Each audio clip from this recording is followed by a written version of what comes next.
Elə bir məktəbdir ki, özəydən, əvvəlki günlərdən onu möhkəmləndirmək lazımdır. Onun da birinci mərhələsi kəbinlə gəlir.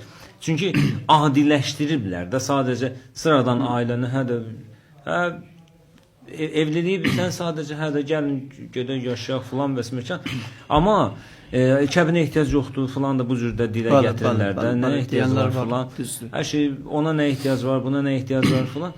Amma burada nə qədər bu önəmli rol alır? Ümumiyyətlə kəbin nə qədər vacib bir məsələdir ki, Allah da bizdən bunu istəyir, dinimiz də bundan bizdən bunu istəyir. Bu olmadısa məlum da zina hökmü var burada və s.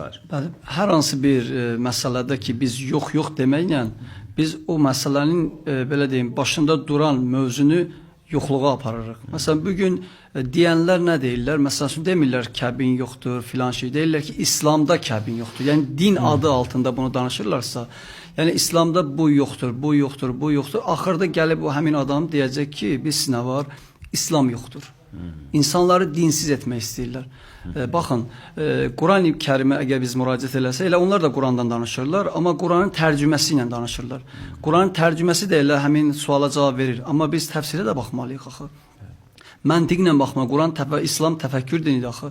Quran-ı Kərimin Ən-Nisa surəsinin 23-cü ayəsində Allah orada bir neçə dəstə qadınları məhrəm bilir insana. Deyir ki, bu sizə haramdır, bunlarla evlənə bilməzsiniz. Məsələn, ana, bacı, xala, bibi və s. Bunlar deyir ki, haramdır, evlənmək olmaz. Yaxşı, bunu başa düşdük. Və digər bir ayədə, Allah Nur surəsi 31-ci ayədə deyir ki, 30-31, məsələn, kişilərə də, xanımlara da deyir ki, gözlərinizi bağlayın, naməhrəmə baxmayın. Yaxşı, sual yaranır, məhrəmlə evlənmək olmaz. Naməhrəmə də deyir, baxmaq olmaz. Və hansı halda naməhrəm sənə halal olur? Digər İsra surəsində isə 32-ci ayədə, yəni ayələrlə danışır, yəni hədisləri qəbul etmirlər də bəzilər. Quran ayəsində danışıram. İsra 32-ci ayədə deyir ki, və la təqrabu zina innəu qana fahişətən və səbila. Deyir, zinaya yaxınlaşmayın. Yaxşı, sual yaranır ki, zina olmaz. Naməhrəmə baxmaq olmaz, məhrəmlə evlənmək olmaz. Yaxşı, bəs evlənmək necə olmalıdır? Nə ilə olmalıdır? Yaxşı, bu qanun, bu zina nədir? Ümumiyyətlə, həmin adamlara sual verir ki, zina nə deməkdir? Naməhrəmə baxmaq olmaz. Yaxşı, mən evlənirəm axı naməhrəmlə. Bu naməhrəmi mənə məhrəm edən bir qanun olmalıdır. Əgər o qanun olmasa, mən zinaya gedirəm, zinaya yaxınlaşıram. Zina da haramdır. Bəli, çünki hər bir məsələdə müqavilə var.